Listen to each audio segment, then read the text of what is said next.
आकाशवाणी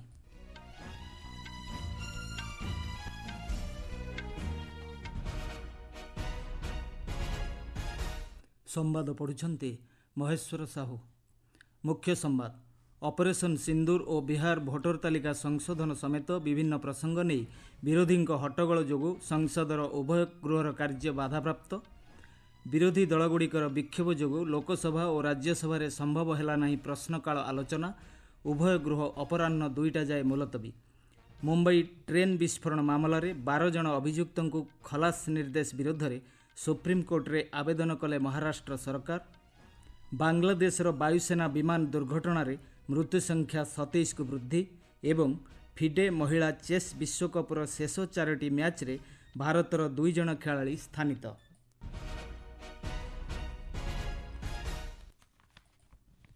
विभिन्न प्रसंग को नहीं विरोधी सदस्यों हट्टगोल जोगु आज संसदर मौसुमी अधिवेशनर द्वितीय दिवस कार्य बाधाप्राप्त होइछे।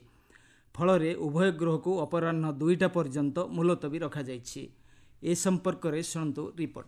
आज प्रथम मुलतवी पर 12टारे लोकसभार कार्य आरंभ होगा मात्रे विरोधी सदस्य माने ऑपरेशन सिंदूर, बिहार चलिथिबा स्वतंत्र भोटर तालिका संशोधन एवं अन्यान्य प्रसंगर आलोचना दाबी करी स्लोगान देइथिले। सरकार विरोधी स्लोगान दे विरोधी सदस्य माने गृह मध्यभागक आसी हट्टगोल करिबारु गृहर अध्यक्षता करुथिबा बीजेपी सांसद जगदम्बिका पाल विरोधी सांसद माननकु गृह कार्य सहयोग करने अनुरोध करथिले, किंतु विरोधी सदस्य माने अध्यक्षक अनुरोध को कर्णपात करनथिले।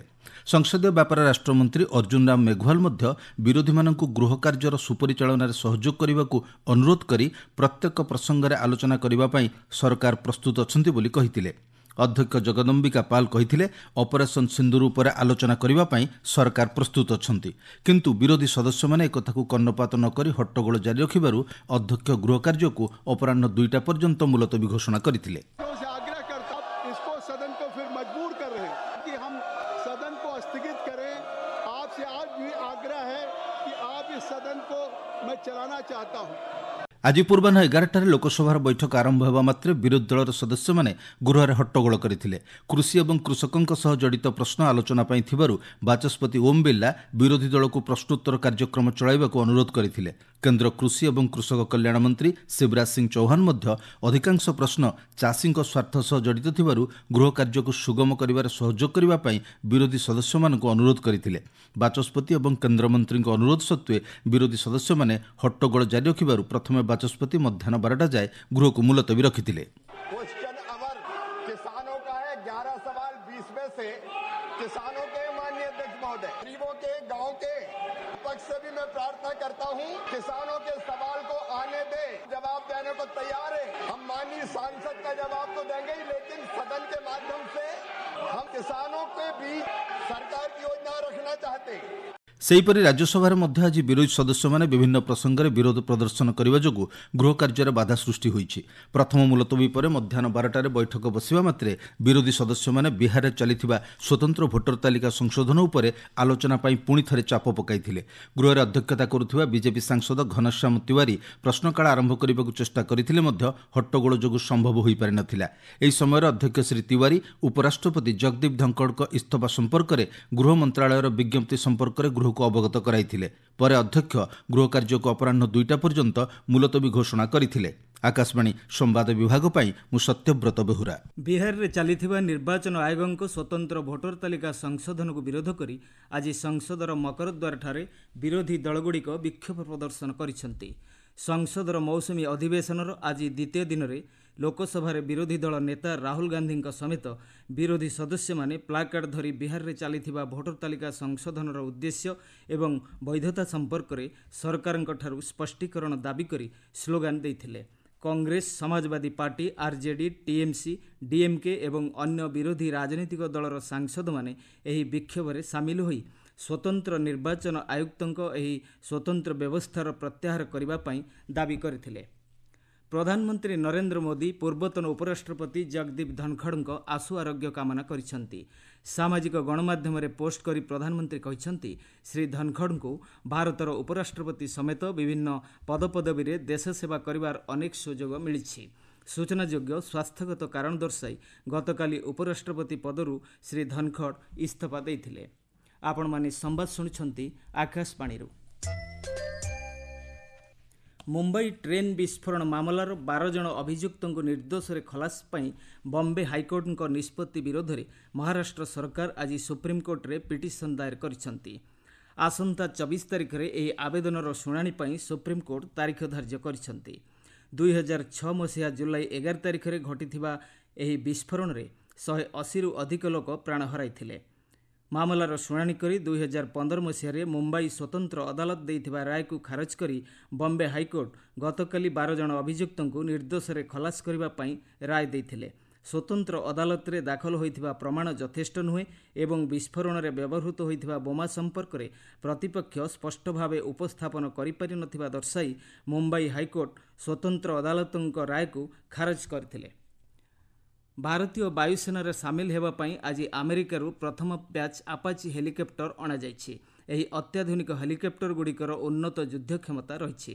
ଉନ୍ନତ ଅସ୍ତ୍ରଶସ୍ତ୍ର, ସେନ୍ସର ଏବଂ ପାଣିପାଗ ନିର୍ଣ୍ଣାୟକ କ୍ଷମତାରେ ସଜ୍ଜିତ ଏହି ହେଲିକପ୍ଟରଗୁଡ଼ିକ ଅତ୍ୟାଧୁନିକ ଇଞ୍ଜିନିୟରିଂ ଜ୍ଞାନକୌଶଳରେ ପ୍ରସ୍ତୁତ ହୋଇଛି। ଆପାଚି ହେଲିକପ୍ଟର ସାମିଲ ହେବା ଦ୍ୱାରା ଭାରତୀୟ ବାୟୁସେନାର ଉଲ୍ଲେଖନୀୟ ଦକ୍ଷତା ବୃଦ୍ଧି ପାଇବ ବୋଲି କୁହାଯାଉଛି। 2015 ମସିହାରେ ଆମେରିକା ସରକାର ଏବଂ ବୋଇଂ ସହିତ ଚୁକ୍ତିନାମା ଅନୁଯାୟୀ ଭାରତୀୟ ବାୟୁସେନା 22ଟି ଆପାଚି ହେଲିକପ୍ଟର କିଣିଥିଲା। ବାଂଲାଦେଶ ବାୟୁସେନାର F-7 ଲଢୁଆ ବିମାନ ଦୁର୍ଘଟଣାରେ ମୃତକଙ୍କ ସଂଖ୍ୟା 27କୁ ବୃଦ୍ଧି ପାଇଛି। ମୃତକଙ୍କ ମଧ୍ୟରେ 25 ଜଣ ଶିଶୁ ଅଛନ୍ତି। ଏହି ପ୍ରଶିକ୍ଷଣ ବିମାନଟି ଗତକାଲି ଅପରାହ୍ନ 1ଟାଏ ସମୟରେ ଢାକା ନିକଟ ମାଇଲଷ୍ଟୋନ୍ ସ୍କୁଲ ଏବଂ କଲେଜ ପରିସରରେ ଖସି ପଡ଼ିଥିଲା। ଏଥିରେ 169 ଜଣ ଆହତ ହୋଇଥିଲେ। ବର୍ତ୍ତମାନ ସୁଦ୍ଧା 78 ଜଣ ଢାକାର ବିଭିନ୍ନ ହସ୍ପିଟାଲରେ ଚିକିତ୍ସାଧୀନ ଅଛନ୍ତି। ସେମାନଙ୍କ ମଧ୍ୟରୁ 5 ଜଣଙ୍କ ଅବସ୍ଥା ସଙ୍କଟାପନ୍ନ ରହିଛି। ଯାନ୍ତ୍ରିକ ତ୍ରୁଟି ଯୋଗୁଁ ଏହି ଦୁର୍ଘଟଣା ଘଟିଥିବା ଆନ୍ତଃ ସାର୍ବଜନୀନ ସୂଚନା ପ୍ରଦାନକାରୀ ସଂସ୍ଥା କହିଛି। ସେଠାକାର ବାୟୁସେନା ପାଖରେ ଦେଶର ଅନ୍ୟ ଘାଟିଗୁଡ଼ିକରୁ ଏପରି ପ୍ରଶିକ୍ଷଣ ପରିଚାଳନା କରିବାର ବିକଳ୍ପ ରହିଥିଲେ ମଧ୍ୟ ଢାକା ଭଳି ସହରରେ ଯୁଦ୍ଧ ବିମାନ ପ୍ରଶିକ୍ଷଣ ପରିଚାଳନା କରିବାର ଯଥାର୍ଥତାକୁ ନେଇ ବାଂଲାଦେଶର ସାମରିକ ଏବଂ ବେସାମରିକ ବିମାନ ଚଳାଚଳ କର୍ମଚାରୀମାନେ ପ୍ରଶ୍ନ ଉଠାଇଛନ୍ତି। ବ୍ରିଟିଶ ନୌସେନାର F-35 ଯୁଦ୍ଧ ବିମାନର ସଫଳ ମରାମତି ପରେ ଆଜି ପୁଣି ଯାତ୍ରା ଆରମ୍ଭ କରିଛି। ବିମାନଟି ଗତ ଜୁନ୍ 14 ତାରିଖରେ ଯାନ୍ତ୍ରିକ ତ୍ରୁଟି ଯୋଗୁଁ ତିରୁଅନନ୍ତପୁରମ୍ ଅନ୍ତର୍ଜାତୀୟ ବିମାନବନ୍ଦରରେ ଜରୁରୀ ଅବତରଣ କରିଥିଲା। ବିମାନଟିର ମରାମତି ପାଇଁ ଇଂଲଣ୍ଡର ଏକ ଇଞ୍ଜିନିୟରିଂ ଦଳ ଜୁଲାଇ 6 ତାରିଖରୁ କାର୍ଯ୍ୟରେ ନିୟୋଜିତ ହୋଇଥିଲେ।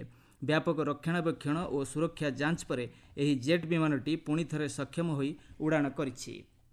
ବିହାର ବିଧାନସଭାରେ ଆଜି ଆର୍ଜେଡି କଂଗ୍ରେସ ନେତୃତ୍ୱାଧୀନ ବିରୋଧୀ ମହାମେଣ୍ଟର ସଦସ୍ୟମାନେ ରାଜ୍ୟର ଆଇନ ଶୃଙ୍ଖଳା ପରିସ୍ଥିତିକୁ ନେଇ ବିକ୍ଷୋଭ ପ୍ରଦର୍ଶନ କରିଛନ୍ତି।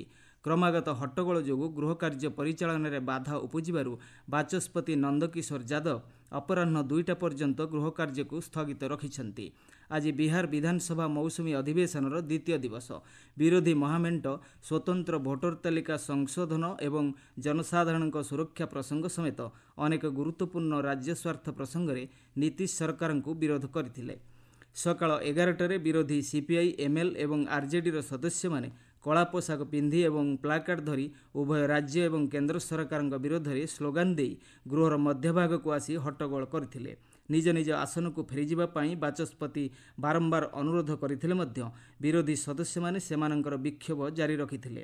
ବିକ୍ଷୋଭ ସମୟରେ କିଛି ସଦସ୍ୟ ସାମ୍ବାଦିକଙ୍କ ଟେବୁଲ ଓଲଟାଇବାକୁ ଚେଷ୍ଟା କରିଥିଲେ। ସଦସ୍ୟମାନଙ୍କ ଏଭଳି ବିଶୃଙ୍ଖଳିତ ଆଚରଣକୁ ବାଚସ୍ପତି ତୀବ୍ର ସମାଲୋଚନା କରିବା ସହ ଗୃହ କାର୍ଯ୍ୟକୁ ଅପରାହ୍ନ 2ଟା ଯାଏ ମୁଲତବୀ ରଖିଛନ୍ତି। ଜର୍ଜିଆର ବାଟୁମିଠାରେ ଆଜିଠାରୁ ଆରମ୍ଭ ହେଉଥିବା ଫିଡେ ମହିଳା ଚେସ୍ ବିଶ୍ୱକପର ଶେଷ 4ଟି ମ୍ୟାଚ୍ରେ 2 ଭାରତୀୟ ଖେଳାଳି ସ୍ଥାନ ପାଇବେ। ଏହି ପ୍ରତିଯୋଗିତାର ସେମିଫାଇନାଲ ପର୍ଯ୍ୟାୟକୁ ଦିବ୍ୟା ଦେଶମୁଖ ଦ୍ୱିତୀୟ ଭାରତୀୟ ମହିଳା ଖେଳାଳି ଭାବେ ଉନ୍ନୀତ ହୋଇଛନ୍ତି। ସେମିଫାଇନାଲ ପର୍ଯ୍ୟାୟରେ ଦିବ୍ୟା ଦେଶମୁଖ ଚୀନର ଗ୍ରାଣ୍ଡମାଷ୍ଟର ଟାନ୍ ଜୋଙ୍ଗିଙ୍କୁ ଭେଟିବେ। ସମ୍ବାଦ ଶେଷ ହେବା ପୂର୍ବରୁ ମୁଖ୍ୟ ସମ୍ବାଦ ପୁଣି ଥରେ। ଅପରେସନ ସିନ୍ଦୁର ଓ ବିହାର ଭୋଟର ତାଲିକା ସଂଶୋଧନ ସମେତ ବିଭିନ୍ନ ପ୍ରସଙ୍ଗ ନେଇ ବିରୋଧୀଙ୍କ ହଟ୍ଟଗୋଳ ଯୋଗୁଁ ସଂସଦର ଉଭୟ ଗୃହର କାର୍ଯ୍ୟ ବାଧାପ୍ରାପ୍ତ। ଉଭୟ ଗୃହ ଅପରାହ୍ନ 2ଟା ଯାଏ ମୁଲତବୀ। ମୁମ୍ବାଇ ଟ୍ରେନ୍ ବିସ୍ଫୋରଣ ମାମଲାରେ 12 ଜଣ ଅଭିଯୁକ୍ତଙ୍କୁ ଖଲାସ ନିର୍ଦ୍ଦେଶ ବିରୋଧରେ ସୁପ୍ରିମକୋର୍ଟରେ ଆବେଦନ କଲେ ମହାରାଷ୍ଟ୍ର ସରକାର। ବାଂଲାଦେଶରେ ବାୟୁସେନା ବିମାନ ଦୁର୍ଘଟଣାରେ ମୃତ୍ୟୁ ସଂଖ୍ୟା 27କୁ ବୃଦ୍ଧି ଏବଂ ଫିଡେ ମହିଳା ଚେସ୍ ବିଶ୍ୱକପର ଶେଷ 4ଟି ମ୍ୟାଚ୍ରେ ଭାରତର 2 ଜଣ ଖେଳାଳି ସ୍ଥାନିତ। ସମ୍ବାଦ ଶେଷ ହେଲା।